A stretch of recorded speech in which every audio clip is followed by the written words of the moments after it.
So hey guys, welcome to the new episode of SaaS Sessions podcast. And today I have Jeff Davies with me. Jeff is an international speaker and he's founder of JD2 Consulting Group. They specialize in B2B sales and marketing alignment. That's actually aligning marketing and sales.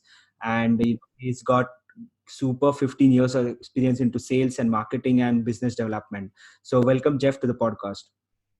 Welcome. Thank you for having me. I appreciate it. Awesome. So funny story about Jeff. How I know him is Max from Outreach was doing a live video in some event on LinkedIn, and Jeff happened to be in that video, and yeah, that's how we know each other now. Yeah.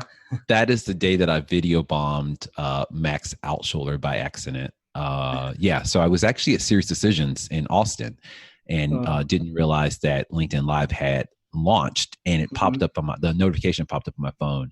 And then as we spoke about, I was one row over from Max and said, let me follow this because I think he is literally one row over. And so that's how I got on his LinkedIn Live feed, and that's how you saw me, and that's how you found out about thealignmentpodcast.com, and that's how we're having a conversation now. Awesome. Yeah. It's great to have you. So, Jeff, can you tell us more about your journey? You have got 15 years of experience into all like sales, marketing, and business development. So, how did you start, and how did you start JD2 Consulting Group, and tell us about your journey. Yeah, so I'll tell the short, long story. I started my career actually before my career, I actually was an engineer by training. So super math nerd. Actually worked all through college at NASA's engineer, and really, for all intents and purposes, thought I was going to be an engineer. Got some feedback early in my career I should consider sales or consulting, to which I said absolutely not, because I still believe that most people do not choose a career in sales in the early start of their career. That's changing as we get more formal education around sales. But ended up going into sales, doing very well at it. Really, really liked it, enjoyed it, but realized at some point marketing just did not get what we needed. There was just a disconnect, and we would get things in the field and we would say, what is this? What are they thinking? And then we would pretend like we were actually using it when our managers was with us. And then afterwards we would, throw them in the trash or discard them. Don't tell anybody, but that's a secret. And there just a light really kind of went off on my brain of like, why is this not working? And so I had a chance encounter with our director of marketing at the time. He came to one of our sales meetings, explained to us what they were. First of all, he empathized with the fact that the market had changed. And one of our frustrations, I actually happen to be in healthcare sales, is that the market changed, our company culture changed, and there's a lot of things that were going on. And it was tough because it was a transition of moving from what we were doing in the past to what we needed to do. And things just weren't clicking. And so he, first of all, empathized as a marketing leader that things had changed and that they'd recognized it, and that they had created this tool to help us sell more efficiently, to sell, better with our customers, to be able to engage and personalize and all those sort of things. And then proceeded to explain it, and then also share with us that the reason that it was created was to help us sell more and sell more effectively and efficiently. And so that's when I think my journey into this work in helping B2B organizations strategically align sales and marketing really started. And subsequent to that, went back to business school where I got my MBA, focused in marketing, transitioned to myself into, or as I always joke and say, I turned myself into a marketer so that I could selfishly advocate for salespeople internally, and found that my marketing colleagues, super smart people, really super passionate, great marketers, hadn't really sold before and just didn't really get it. And so that is what has led us to where we are today, about me really taking my experiences both in sales and marketing, which many folks don't get the chance to have both careers, and then helping leaders understand how they can communicate better and really align their team strategically so that they're going to market together. That's awesome. I mean, So you obviously saw that there's a, misalignment between, what sales are doing and what marketing teams are doing. And then, you face the problem yourself, and then you thought there's like these two things should be aligned, right? And that's how I think you started. So, so then you might be, you might know, like, what are some of the reasons that, B2B companies, as you mentioned, finding it difficult and, finding it costly to achieve, sustainable growth? What is the missing piece of the puzzle here? Yeah, I think for most B2B organizations, what we have to realize is that the buyer has fundamentally changed. Digital disruption really is the biggest catalyst for that. And I would say in the companies that I work with, most of them have not really adapted the way that they sell the market to be in line with the way that buyers buy today. The modern buyer is demanding a better customer experience. They are demanding that you show up and add value to the conversation. We can no longer talk about features and benefits. They have found all that information online. There are multiple studies that show that majority of B2B buyers can put together a short list of companies and vendors purely based on digital content that they're finding on the web. So when they come to you, they're looking for a strategic partner, a consultant that they can use to help them navigate the decision-making process. They're not looking for a salesperson or marketer to talk about features and benefits and why you should buy our product and why we're better than company ABC. So if you're still selling in that way, if you're still marketing in that way, you're missing the mark. And so what I find with most companies that are finding that they are flatlining for their growth, or that their growth is actually declining, is they're not connecting, communicating with the modern buyer in the way in which they're demanding.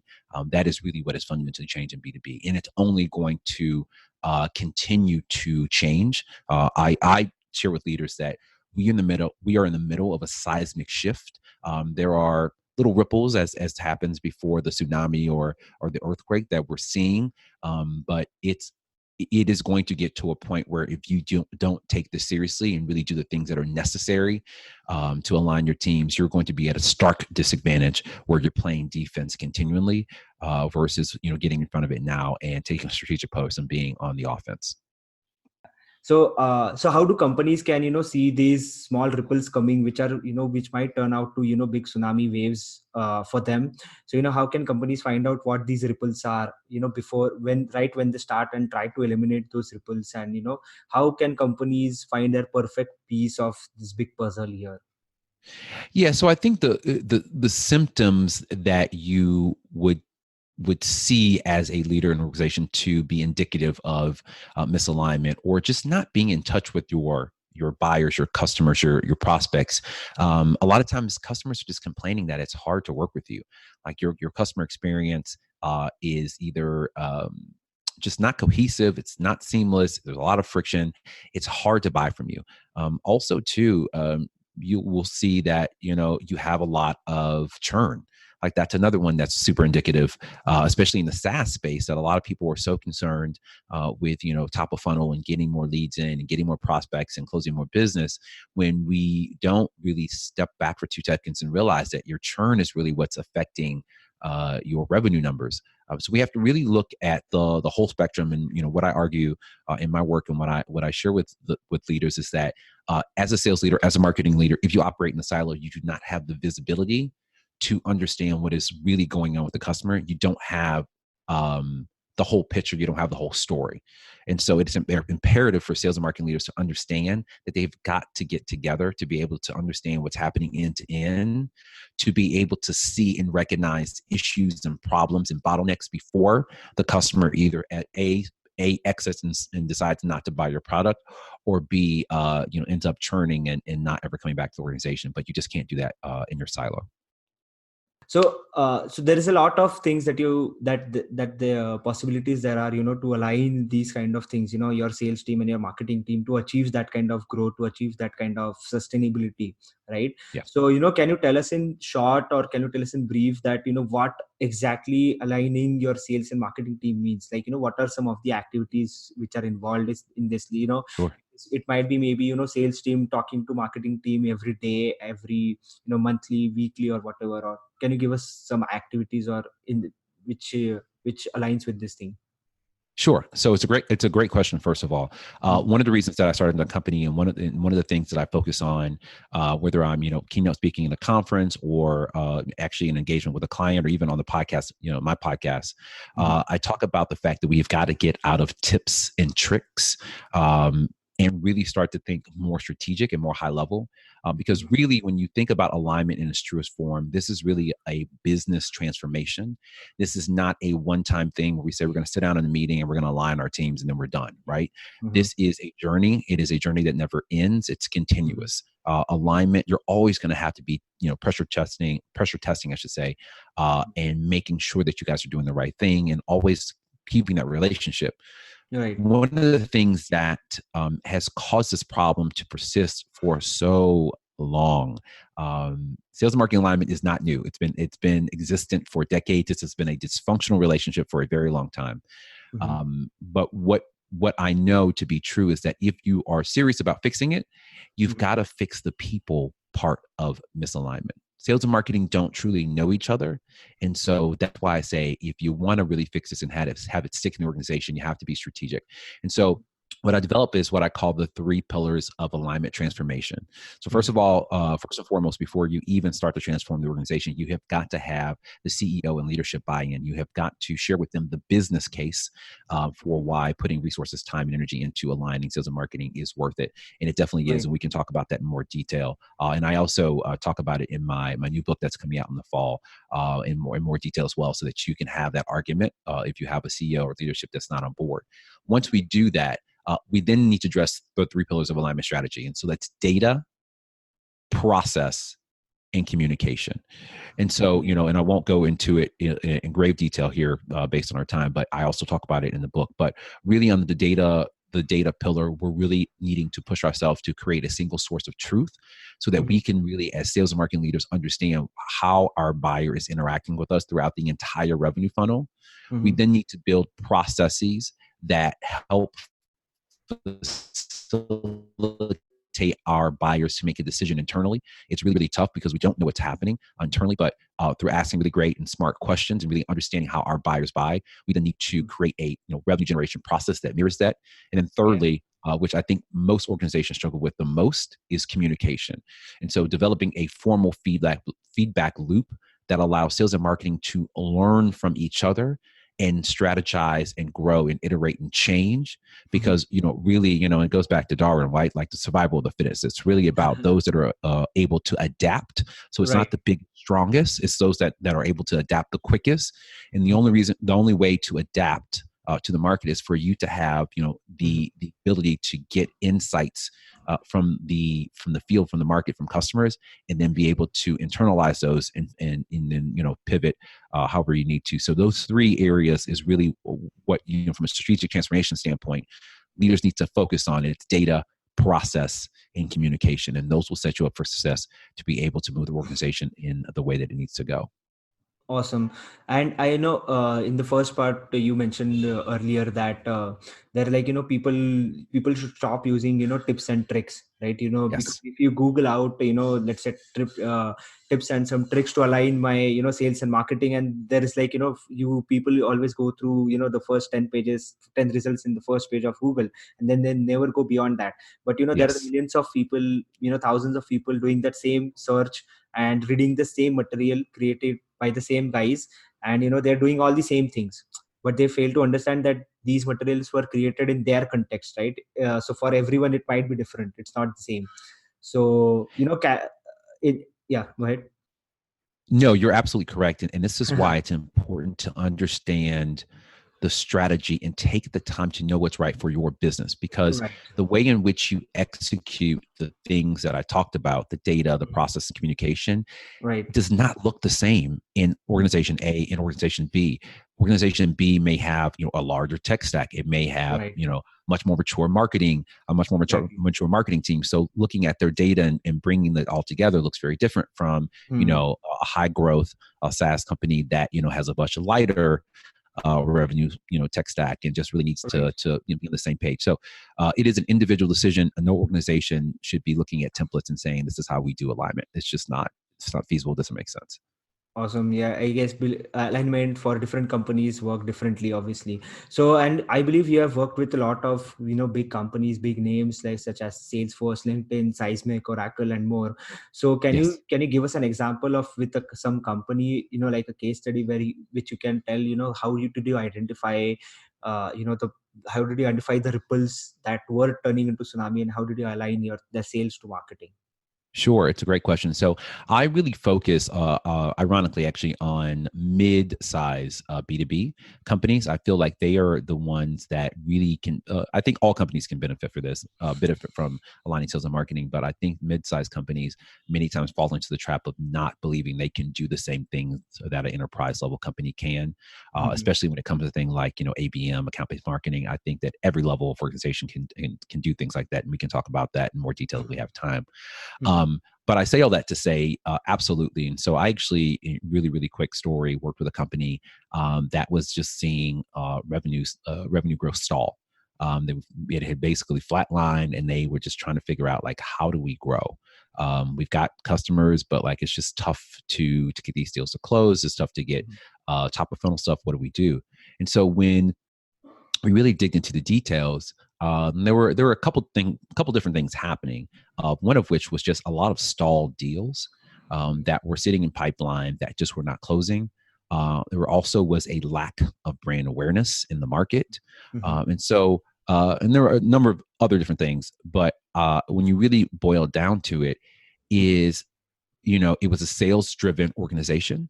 The resources were not really given toward marketing.